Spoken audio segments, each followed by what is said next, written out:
બોલો ખેડૂત મિત્ર. હા સાહેબ બોલો. 66ની સાલનો કેસ હવે લઈને આવ્યા છો, શું છે? આપણે યુટ્યુબમાં મૂકતા હોઈએ છીએ એટલે પર્સનલ ડિટેલ નહીં આપતા. બોલો.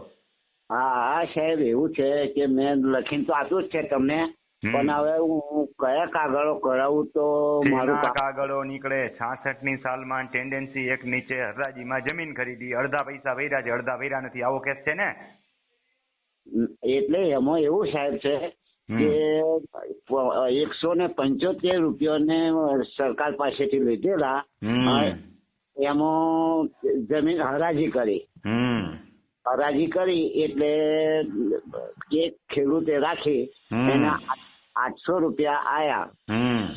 એમાં 50% રકમ સરકાર પાસે અને 50% ટેનન્સી ઓફિસમાં જમા છે.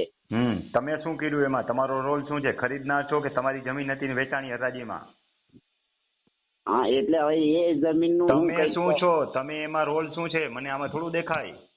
તમે જમીન વેચનાર, તમારી જમીન વેચાણી કે તમે આ ટેન્ડન્સીની જમીન હરાજીથી ખરીદી? શું છે તમારો પક્ષ? શું છે? મારો પ્રશ્ન એવો છે કે હરાજી તમારો પ્રશ્ન નથી કેવો. તમે કોણ છો? હું ખેડૂત માલિક. અરે મારા વાલા, ખેડૂત તો હોય જ. એ જમીન તમારી હતી ને હરાજી થઈ ગઈ કે તમે હરાજીથી ખરીદી? ના, જમીન હરાજી મારા દાદાની થઈ ગઈ. તમારી જમીનની હરાજી થઈ ગઈ. હા. હવે 66ની સાલનો કેસ છે. આજે 75 વર્ષે શું પૂછો છો? 35 વર્ષ 75 વર્ષે શું પૂછો છો એમ કઉ છું. 65 વર્ષે. એટલે સાહેબ, આ તો હવે જો બધી સમજણ પડી એટલે હવે એવું નથી થયું. હવે કિંમત થઈ એટલે મળતી હોય તો માગીએ, ન મળે એ જગ્યા.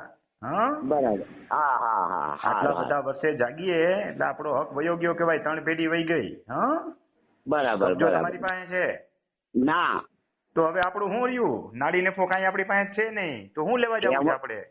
એમાં એવું છે સાહેબ કે નવી શરતની જમીન છે એમ. અરે હું જે શરતની જમીન થઈ, સરકારે દીધી હતી, સરકારે હરાજી કરી નાખી. બરાબર. આપણું તો કાંઈ છે નહીં, કબજોય નથી આપણો. ના, બરોબર. જે તે સમયે એવડા રૂપિયાની ઘણી કિંમત હતી. અમુક જિલ્લામાં તો 5 રૂપિયા હું મફતે કોઈ જમીન રાખવા તૈયાર નહોતું. કચ્છના છેવાડાના ગામમાં તો હવે કિંમત છે એટલે માણસો જાય છે. અમારે રાજકોટની બાજુમાં ચોટીલામાં જ લાખ રૂપિયાનું એકર હાઈડાય છે. સમજાણું?